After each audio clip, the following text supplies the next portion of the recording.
वो निश्चित तौर पर देखिए कि टेंडर लगाना है, कोई भी सरकारी काम होता है उसका पैसों से पहले एडमिनिस्ट्रेटिव अप्रूवल है, फिर उसकी टेक्निकल सैंक्शन है, फिर उसका टेंडर लगाना है। और अभी जो है बाढ़ का अगले साल से पहले पहले जो बाढ़ राहत में जो पैसा मंजूर होगा निश्चित तौर पर जो है ये काम करवाए जाएंगे। पिछले साल भी हमने हरियाणा के अंदर 1200 करोड़ रुपया फ्लड कंट्रोल पे मंजूर किया गया था। और इस बार जो पानी आया है आपने भी देखा होगा कि या तो एक दिन में ही पूरा पानी आ गया, अब अगस्त का महीना पूरा खाली निकल गया। जो ग्लोबल वार्मिंग का प्रभाव है या किसी और चीज़ का प्रभाव है, लेकिन मौसम का बदलाव की वजह से किसानों को बहुत नुकसान हुआ है, ये चिंता का विषय है। देखिए हल्के में कांग्रेस आज बड़ा विशाल रैली करने जा रही है, सुरजेवाला जी है रैली की और दावा किया कि 2024 में हमारी सरकार बनेगी और बिजली 300 यूनिट बिजली फ्री देंगे। आज किरण चौधरी वहां पर आपके हल्के में शक्ति प्रदर्शन कर रहे हैं, क्या लग रहा है जिस तरह के दावे कांग्रेस कर रही है? मैं सबसे पहले तो मैं बताना चाहता हूं कि हरियाणा किसानों का प्रदेश है। 2014 से में जो बजट था 9 साल हमारी सरकार को है, 5 गुना बजट हमने कृषि का बढ़ाया है, 5 गुना बजट हमने नहरों का बढ़ाया है, बिजली का रेट हमने बढ़ाए नहीं है। बीमा की राशि, ये लोग कहते थे कि बीमा कंपनियां बन जाएंगी, लेकिन यहाँ पर 8-7.5 हज़ार करोड़ रुपया जो किसानों को बीमा राशि का दिलवाया है, उनके वक्त में कोई एक पैसा नहीं दिलवाया। सरकारी जो किसानों को खराबे का पैसा देते थे उन्होंने 1100 करोड़ रुपये दिया, हमने 4000 करोड़ रुपये से ज़्यादा दिया है। जो आंकड़े हमारे सारी चीज़ हैं, और ये जो घोषणा करते हैं कि मैं ये फ्री दे दूंगा, ये फ्री दे दूंगा, कोई अपने घर से नहीं देने वाले। अगर कोई फ्री देता है तो उसको साथ में ये भी बताना चाहिए कि मैं टैक्स कहाँ से लेके आऊँगा, किस पे टैक्स लगाऊँगा, कहाँ से फ्री दूँगा। कहना आसान है, कांग्रेस ने जो किसानों के साथ जातियाँ की थी, भाव कम थे, बीमा नहीं मिलता था, 2-2 रुपये के चेक मिलते थे, आज किसान को गुमराह करने की कोशिश कर रहे हैं। और मैं समझता हूं कि उनको इस चीज़ का कोई फ़ायदा नहीं होने वाला। देखिए, प्रदर्शन करना, मांग रखना, आंदोलन करना लोकतंत्र में सबका हक है। और कोई जिसको कुछ भाइयों को ज़्यादा जल्दी होती है, नए नए तरीके प्रदर्शन के लेके आते हैं, अच्छा है, उनकी बात को सुनवाई की जाए। पानी का जहाँ तक मुद्दा है, हरियाणा के अंदर पानी की सबको पता है कमी है। हमारे अपना यहाँ आंतरिक सोर्स कोई नहीं है, ना हमारे यहाँ कोई डैम है, ना हमारे यहाँ कोई रिजर्वायर है। हमारे यहाँ तो भाखड़ा का पानी है, वो आता है आपके सिरसा ज़िले में, या नहर का पानी घग्गर का आता है, उससे सिंचाई कर लेते हैं। दक्षिण हरियाणा के अंदर जमुना का पानी आता है।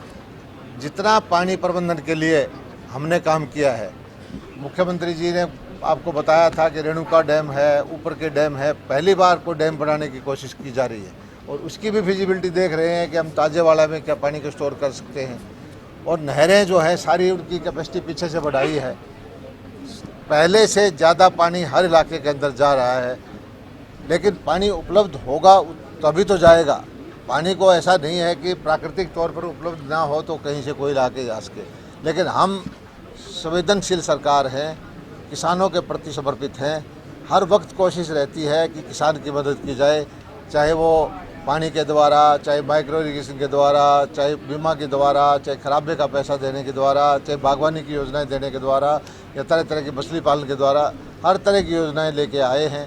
और उन किसानों के, अब आपके इलाके के अंदर सेम की समस्या थी, पहली बार कितने गाँव में आप जाके पता करो कि सेम के जो हमने ट्यूबवेल लगाए हैं कितने गाँव को और कितने हज़ारों एकड़ के किसानों को फ़ायदा हुआ है। और आज ये झींगा का उत्पादन के लिए सरसा जो है जिला बहुत तेज़ गति से आगे बढ़ रहा है। 68 लाख रुपए की राशि 10 किसानों को हमने दी है, और इस ज़िले के अंदर झींगा के किसानों को हम सब्सिडी के रूप में 31 करोड़ रुपए दे चुके हैं। आज से 4-5 साल पहले कोई ये कल्पना नहीं कर सकता था कि समुद्र में जो चीज़ पैदा हो सकती है वो हमारे खारे पानी से पैदा हो सकती है। लेकिन सरसा के किसानों को मैं बधाई देता हूँ, इन्होंने नए इनिशिएटिव लिए, हज़ारों किसान इससे जुड़े, और ये जो झींगा हमारा यहाँ पैदा होता है, विदेशों में एक्सपोर्ट होता है, अमेरिका में जाता है और विदेशी मुद्रा इससे प्राप्त होती है। इस साल जो भाव में ज़रूर थोड़ा सा कमी आई है, लेकिन आने वाले वक्त में हम और योजनाएं बनाएंगे जिससे कि किसान को जोखिम फ्री कर सकें। इसके लिए बीमा की योजना भी बनाएंगे, यहाँ लेबोरेटरी भी बनाएंगे, यहाँ प्रोसेसिंग का हाउस भी लगवाएंगे और हमारा जो सरसा ज़िला है इनलैंड झींगा के अंदर देश में सबसे अच्छा आगे निकलेगा, ये हमारी कोशिश है। पिछली बार आपकी मीटिंग में कुछ अधिकारी गैर हाजिर हो गए थे, क्या एक्शन लिया गया सर? वो गैर हाजिर जो होते हैं उसके खिलाफ जो कार्रवाई करनी है, चार्जशीट करना है, एक्सप्लेनेशन कॉल करनी है। देखिए, एक सरकारी कर्मचारी की कोई वजह हो सकती है, अगर उसका चाहे जो स्पष्टीकरण दे देता है तो हम उसको छोड़ देते हैं। कई बार क्या है कि हम यहाँ ग्रीवेंसेस के अंदर एक तरफा सुन करके फैसला कर देते हैं, उसके बाद अगर वो अपना स्पष्टीकरण सही दे देता है तो हम अपना फैसला बदल भी सकते हैं। तो जो प्रशासन को ऐसा नहीं है कि कोई इस चेयर को ग्रीवेंसेस कमेटी को गंभीरता से ना ले, लेकिन कोई ऐसा रीज़न हो जाए, वैलिड रीज़न है कि बहुत मजबूरी में उस तरह की कार्रवाई करी है उसने, तो उस पर विचार करके उसको माफ़ भी किया जा सकता है। ये रिकॉर्ड की बात है कि एक फसल का 600 करोड़ रुपये से ज़्यादा पैसा पिछली 2022 की खरीफ का आप समझ सकते हो कि एक अकेले ज़िले का जो हमने मंजूर करवाया है।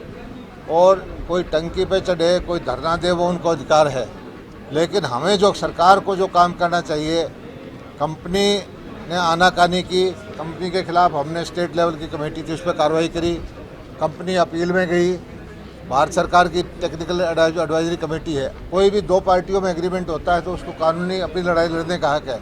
वहाँ से भी किसान जीत के आए हैं, पैसा निश्चित तौर पर मिलेगा और इतना पैसा मैं समझता हूं कि कहीं भी हरियाणा के अंदर किसी भी ज़िले का एक फसल का पैसा नहीं मिला जो यहां मिलने जा रहा है।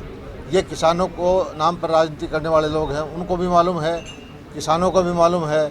और ऐतिहासिक जो है बीमा क्लेम सरसा ज़िले को इसी जल्दी से जल्दी आने वाला है। वो आपको हमने बताया था कि उसके लिए क्षतिपूर्ति पोर्टल डाल दिया गया है। उसमें किसी का घर खराब हुआ, किसी का मवेशी का नुकसान हुआ, किसी का कोई और जान माल का नुकसान हुआ, हर चीज़ के पैरामीटर बनाए गए हैं। फसल मान लीजिए धान एक बार बोए गए थे, दोबारा उससे बो दिया तो उसको थोड़ा मिलेगा, बो ही नहीं पाया तो उसको ज़्यादा मिलेगा। सारे पैरामीटर करके हमने डाल दिए हैं और इसी अगले हफ्ते 10 दिन के अंदर ये इसका फैसला हो जाएगा।